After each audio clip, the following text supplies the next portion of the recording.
Greetings. So here we are. Okay, just adjusting the camera. So we've made it here. So humanization.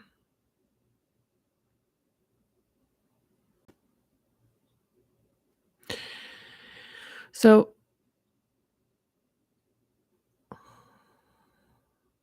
in the fourth hub,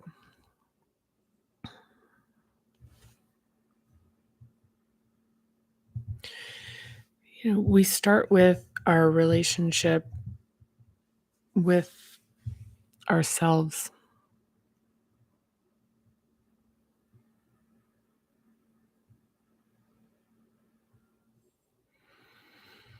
In all the hubs, and in the fourth hub, you know what? I'm not going to talk about. I'm just going to read.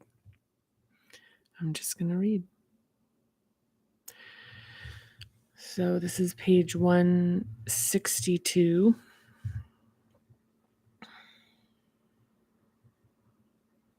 Hi.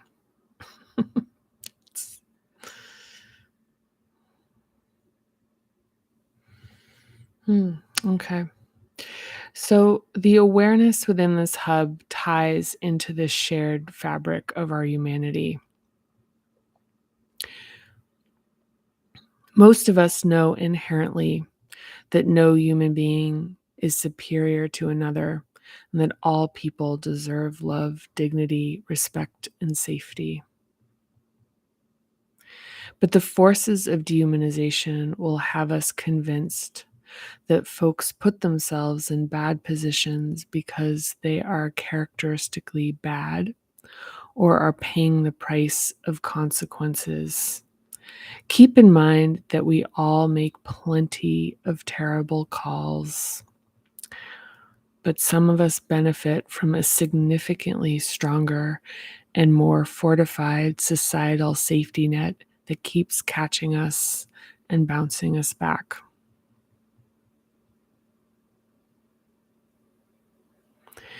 What I say next is an inconvenient truth. Our limitations in love and self-worth are related to our ability to rationalize that other people have no worth or that they are lower worth than we have, that they have lower worth than we have.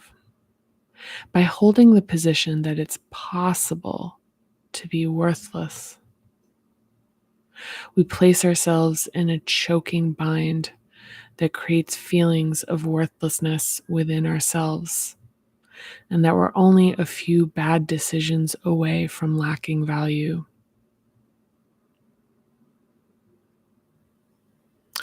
There can be no complete restoration in the fourth hub without awareness of the unequal circumstances of others. Feelings of discomfort while reading and learning about racism and oppression are a symptom of the repressed self. Shame, resistance, and defensiveness are all symptoms. We must learn to hear and to trust what oppressed people have to say about their lived experiences. Grief, activation, and reparative action for our fellow human beings are medicine and healing for all. Healing and repair hurt, but the alternative is a devastating slow burn of detachment from the connection to all life. We can either defend, making a case for ourselves to continue a similar path to the one we've been on, or transcend by incorporating new information and finding new ways to do things.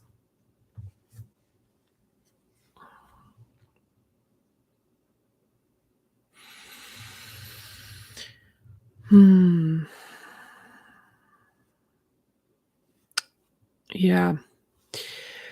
So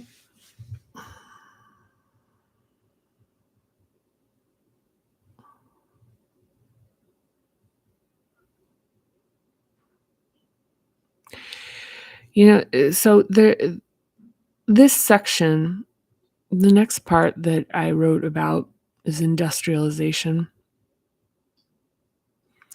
But the missing subsection here is war.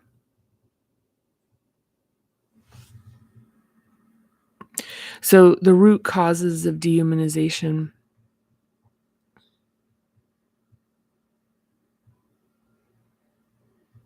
And notice how when people raise these topics, I mean, it's a really thin veneer, because if you just scratch a little bit beneath it, but this thing of like, oh, like shutting the person off, and it's like, oh, they're kind of like a bummer, or some type of like, even just like, let me think.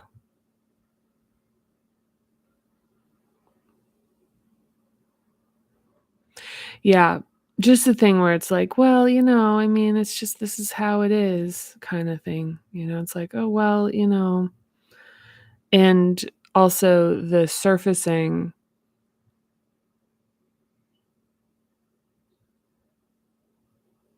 Yeah. Yeah, as this kind of the already. So here's where this as a practice exists, which is the first layer where folks sort of reflexively will tend to reflexively like kind of repel themselves from these discussions, or kind of turn them off, or avoid them, or try to flip them, or say like, well, on the positive side, we've come so far, and thank God nothing, oh my gosh, isn't that sad? But like this very, kind of surf, like very like avoidant, we'll call it it's avoidant. So first hub. So these systems of oppression provide significant benefit for people like myself. And so to speak up against them is putting your own physical safety at risk. And it's not necessarily that, someone's going to come, well, like one thing else is just to be part of the fabric, to be kind of somewhat, you risk being, kind of seen as risky or dissonant, or someone who's not playing along. And so as a result of that, even like from professional, so one of the things it's been really nervy for me has been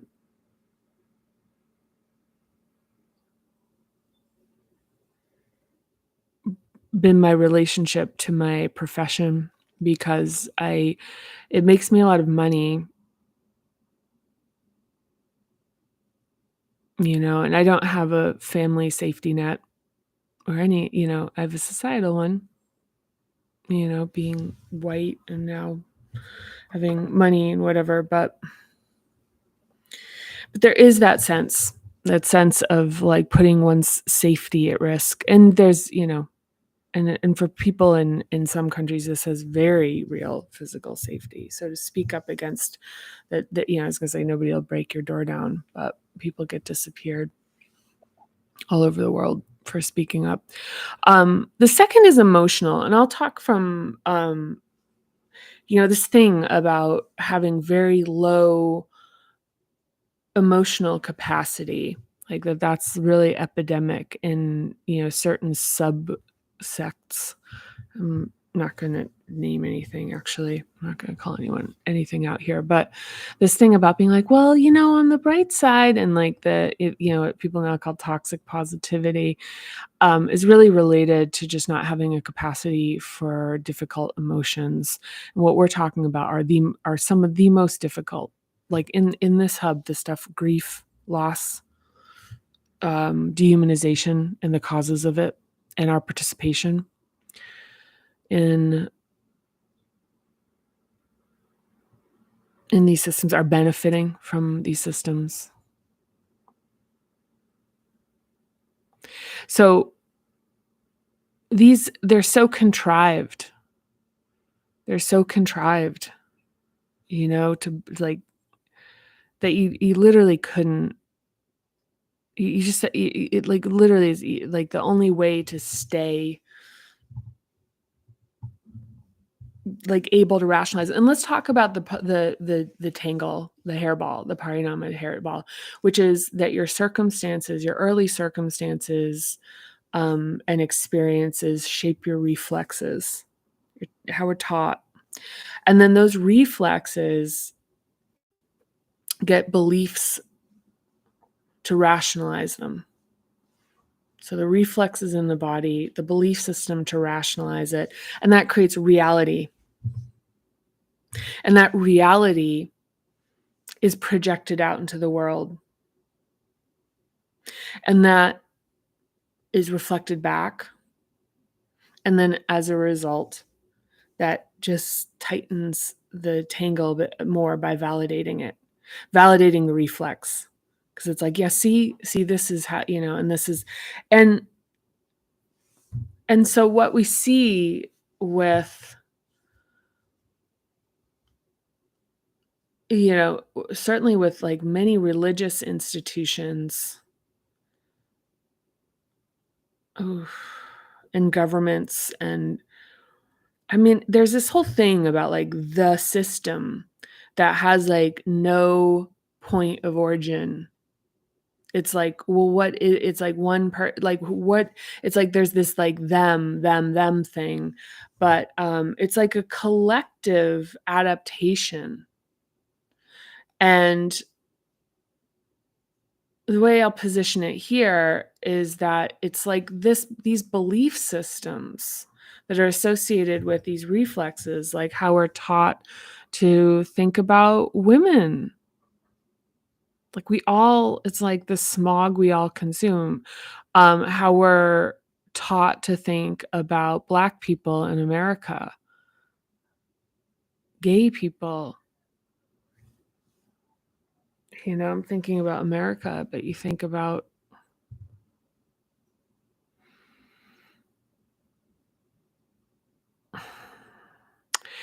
and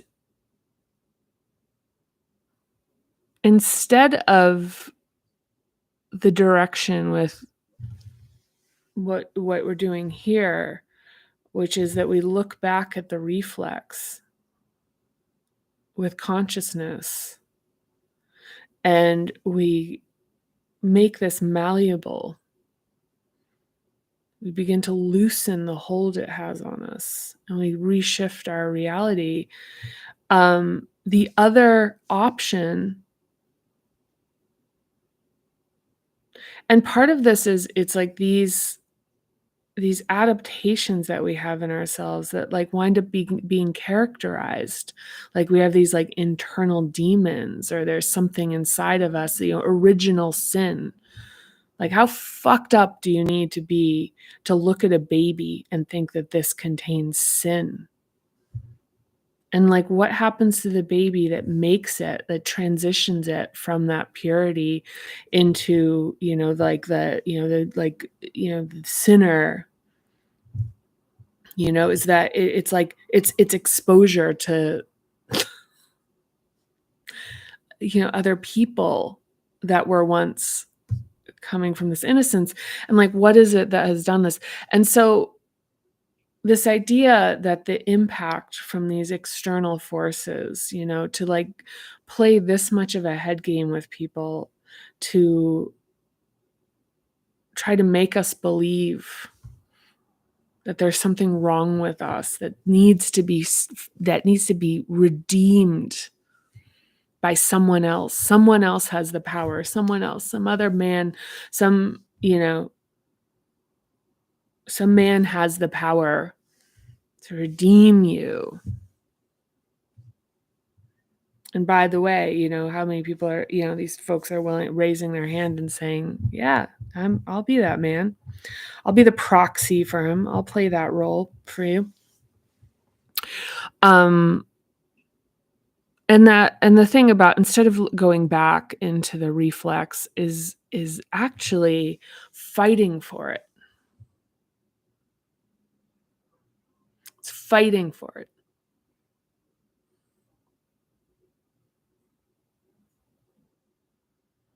So these people are lost. They're in power, but they are the most lost. And this is what's meant when it's spoken of, that people who are fighting for freedom, the people who stand to benefit the most are the ones who are fighting the hardest against them.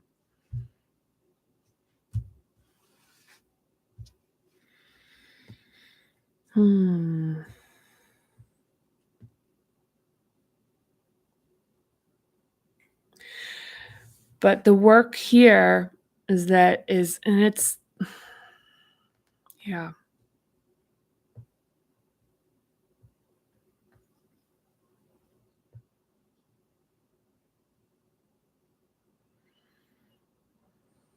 We cannot see the humanity in others while we are still bound by notions of conflict within ourselves about what we are, about our humanity.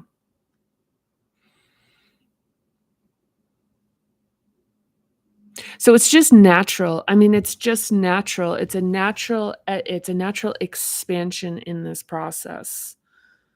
And as a result of this will be considered, this would be politicized, because the idea is like, it's not political, though it does, it does align now with like certain aspects of political ideologies, certainly.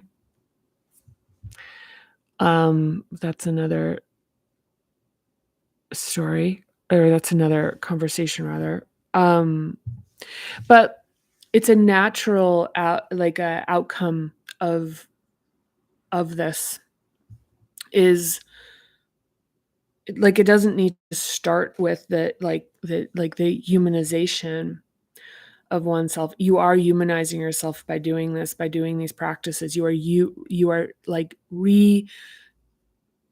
it's not even like it's just you're human. It's just like more humanizing. It's like you're becoming. And even it's like, well, it's like, I guess one of the questions, like, what's that even mean, humanizing? So that's the question.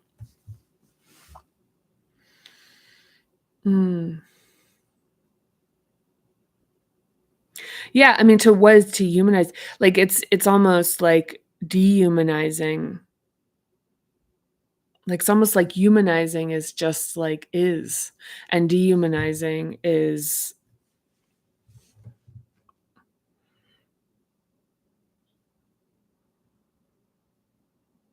not. To put it.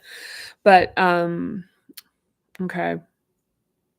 But yeah, I mean, this is, so I will say that in my process, and I, kind of considered myself to be a fairly conscious person coming into the development of parinama. And as my practice grew, expanded, whatever, they're just things that naturally, as far as the relationship with the world, the relationship with nature, and it hurts worse because, for those of us who have the position and the ability to, kind of have adaptations where we don't see. It's an adaptation. Sadly, it's a thing we're taught. It's a pattern we're taught. And for those of us who are taught the pattern that allows us to have a pretty buoyant life, where we can go, oh, well, look on the bright side, it's just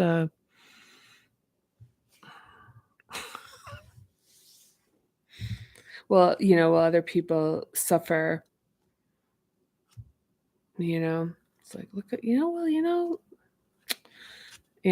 it's like, it's like the idea of like, someone brings something up at the supper table and, the mother, oh no, but you know what, let's keep things positive. God. Yeah.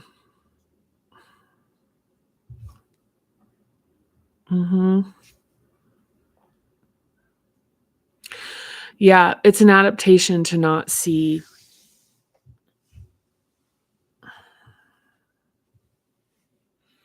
an emotional capacity, having very like low thresholds for emotional capacity is also one of the mechanisms that keeps things in place, because as soon as things become too difficult to comprehend, that we have to just shut it down. So that's where, the kind of this thing about like developing the capacity to feel difficult things.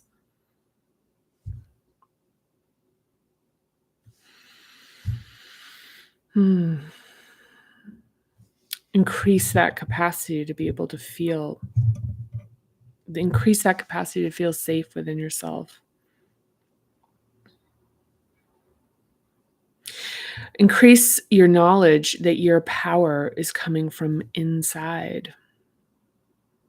There's a reason people are so interested in you.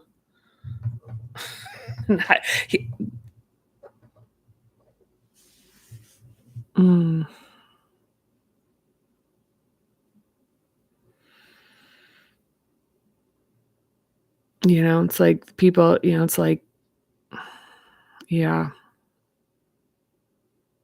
Oh yeah, it's interesting. That was one of the interruptions in the third hub that I didn't read.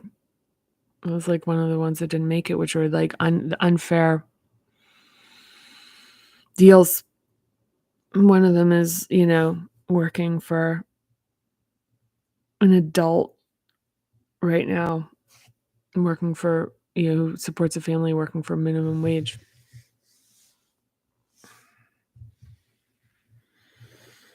Something, it's like inflation is like skyrocketed and minimum wage doesn't really change very much for like 20 years. So I'll read this next section and then we're out of the woods for this, for at least for now.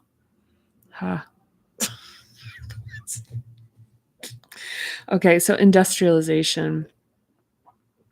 So the Industrial Revolution took many families away from their farms and moved them to cities where the men labored in unsafe conditions as overworked machine operators. It was repetitive work that came with a tremendous cost to their human dignity. Philosopher Eric Hoffer wrote, "When you automate an industry, you modernize it. When you automate a life, you primitivize it." So I'm going to read that again so I get it right. So Eric Hoffer wrote, "When you automate an industry, you modernize it. When you automate a life, you primitivize it." In the third hub, I discuss autonomy, purpose, and mastery is essential for human dignity. See Chapter 6. The contemporary father who performs repetitive and meaningless work comes home and struggles to connect with his family as he bears the brunt of dehumanization and the growing sense of incompetence with age. Add to this the effects of war, cycles of persecution and oppression, addictions, trauma, and the result is that experience is, oh yeah, I think I'm reaching the end, but I'm going of my ability to kind of stay with this. I'm going to I'm going to start again. So add to this the effects of war, cycles of persecution and oppression, addictions, trauma, and the result is that experience of our humanity seems like an indulgence. The notion of white collar work may have led office employees to breathe a collective sigh of relief, imagining that they've escaped the assembly line and low status manual labor. But long hours tethered to screens and the 24-hour cycle of electronic communication hardly put the modern office worker at an advantage over line workers. Similar to the addition of robotics on factory assembly lines, artificial intelligence is replacing white collar jobs. Wow, that's really held up. That's really held up. It's like I wrote this a couple of years ago.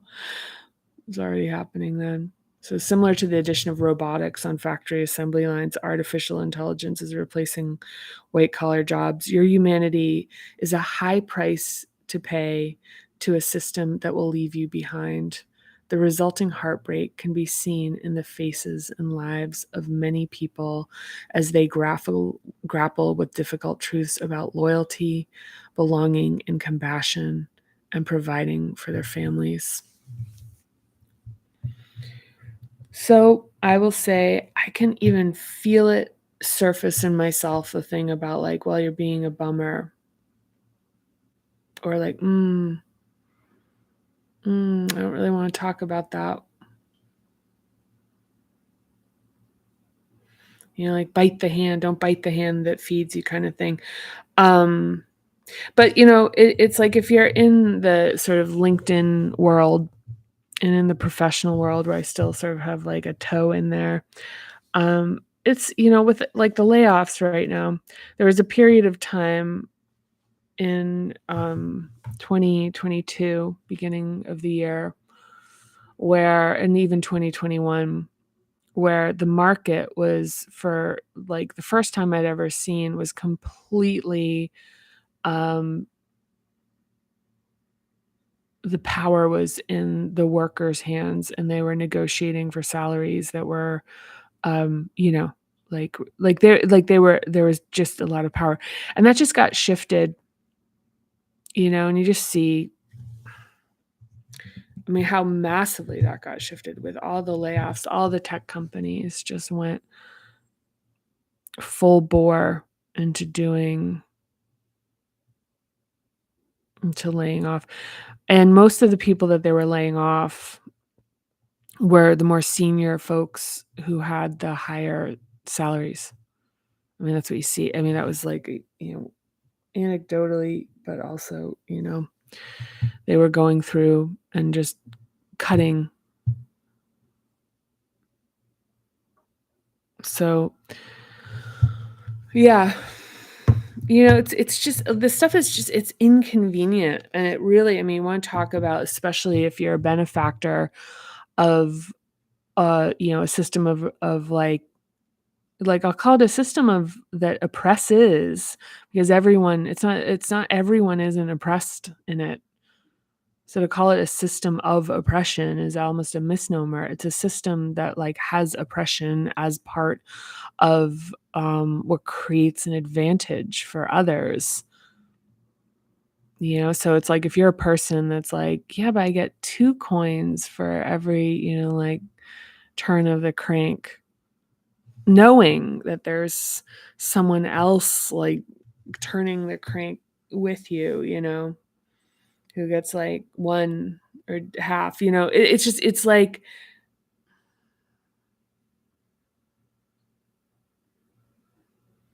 the first step is to reconcile it. The second is to realize absolutely how helpless you are in it yourself. And part of the shtick that, yeah, you know, I'll call it just like I'll say is that people feel like, well, you know, if I had to, you know, if I see these things, then I have to do something about them. And the real and this is part of a really, and this is also part of one of the things you've to give up in seeing these things, is realizing that it's like you absolutely do not have the power. And that's one of the, I think, the like illusions that has to be shattered, is that it's like it's like, even if you're, one of the like minority benefactors of a system, you are also a cog in the wheel that is completely disposable. And that disposableness in a position of relative benefit is the one that is the part that is creates so much angst about identifying what you are operating within. So yeah, having fun. Yeah. This is oh, I know. Maybe should I know it's like I'm supposed to change the subject now, right? And say something, fun or whatever. But I'm not going to. It's not gonna, not for this installment. It's heavy. But here's the thing, so if you're an American, the book Isabella Wilkerson, is it, sorry if I got it wrong, but Cast is phenomenal. Honestly, My Grandmother's Hands by Resma Manica. For Parinama, My Grandmother's Hands is okay, I put that into like for book recommendations here.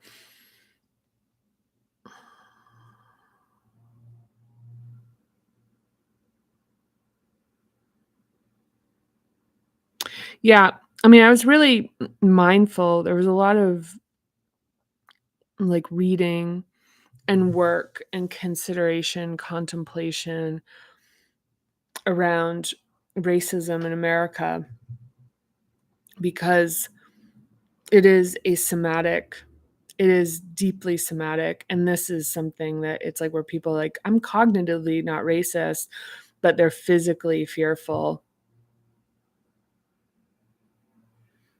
Um,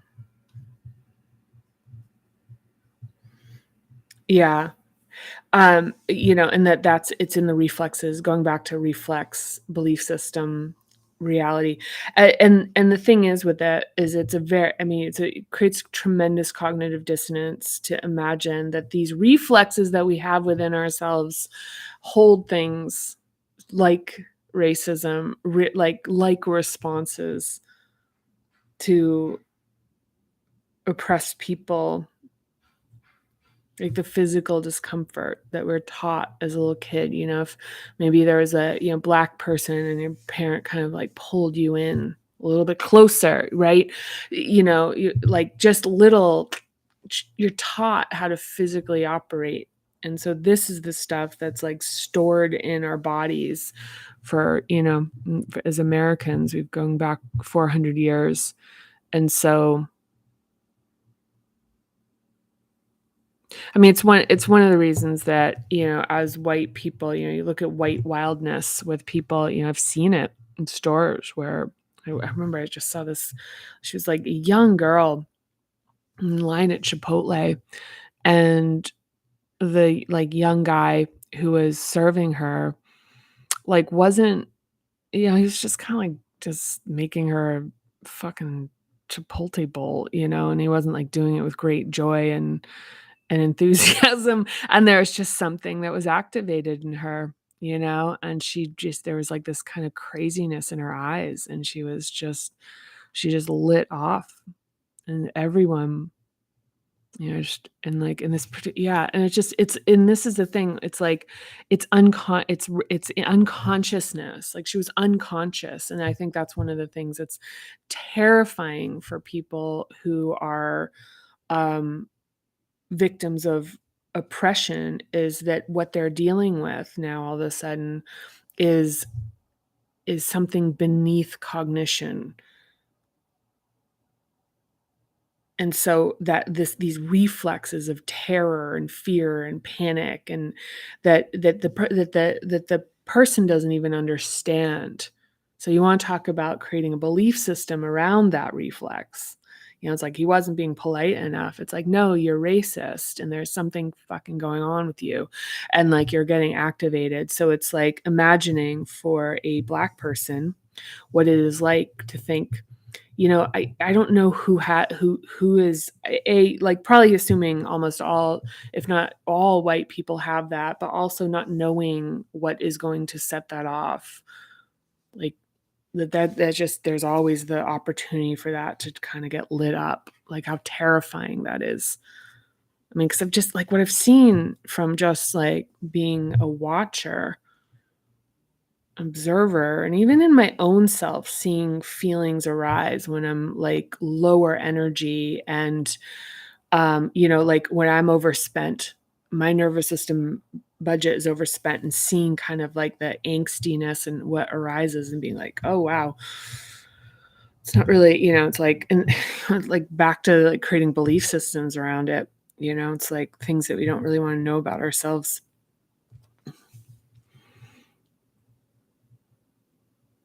But yeah. Yeah, it was interesting because I like back, this really young white girl said, "My father works in customer support, and he would never like stand for this or something." It was like, "My father works in customer support, and he would never, never." And it's not even her own direct experience, some bullshit. You want to talk about belief system on a reflex. I mean, it is like, oh my God. And it was like, it was interesting because I stepped in and I was like, you have to leave. Because everyone who was working there was like, like they were all frozen. And everybody in the line, I was like a few back. And I realized I was like, I was the only other white person in there.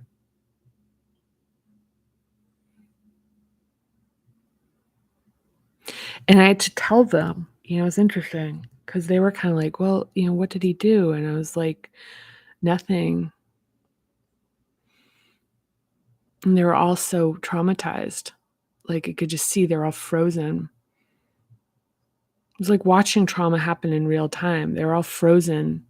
And then it's real. Then it's like, you see that the downstream version of that, which is somebody who just like looks at you with dead eyes, like who's serving you in a line, who's like has to protect themselves. So like, I don't know who this is. I don't know that this person could do that. But that's actually like always kind of a possibility. Yeah. And I remember saying like, that was wrong.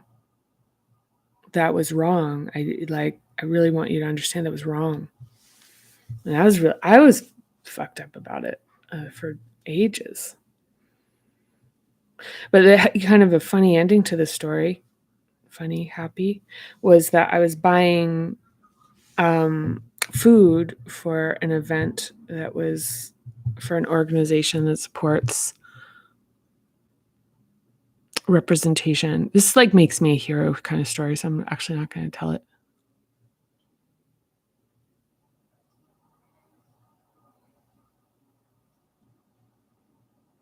Yeah, I'm not going to tell it.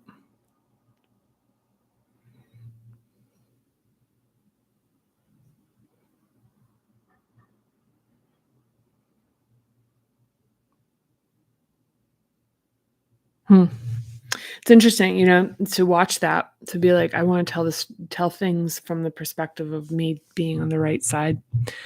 Plenty of times where I have not been.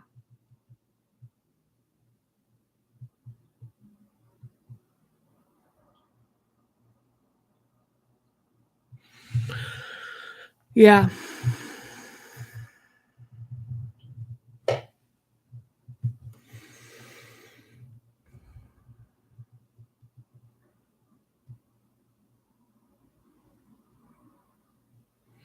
All right. I really look. I really welcome any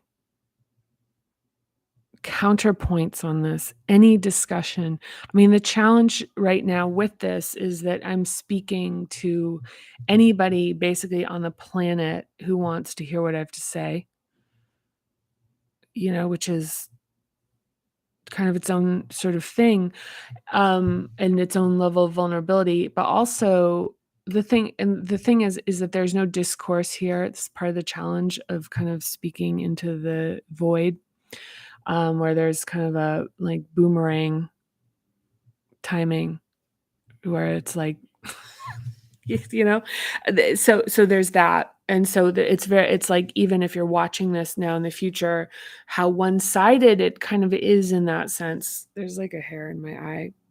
It's like um so, and that also,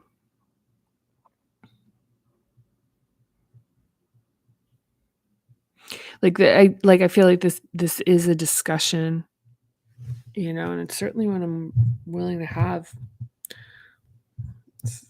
And I have had. Yeah, I've had it. Yeah, I mean, yeah, I've done more kind of in real life than online, certainly. But anyway, so that's it for this. I'm going to jump off, and I'm sending you a lot of love. I'm sending you a lot of love in this process as we go through it together. It's heartbreaking. hmm It's heartbreaking, but it's kind of like breaking open,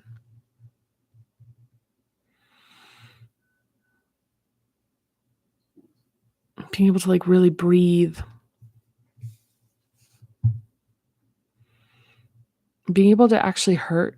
It's part of this hub is like being able to hurt. All the protections against feeling hurt and sadness for what we see, what we experience. We want that. We want that because then that means that we can love. We can love with innocence, relative innocence. But now with discernment.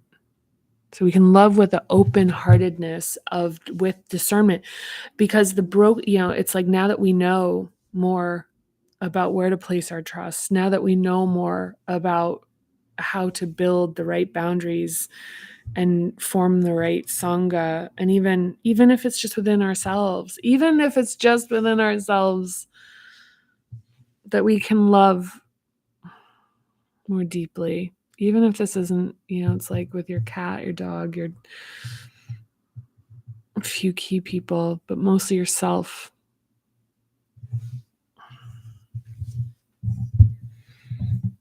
Okay, let's do this, guys. All right. Love you. Bye.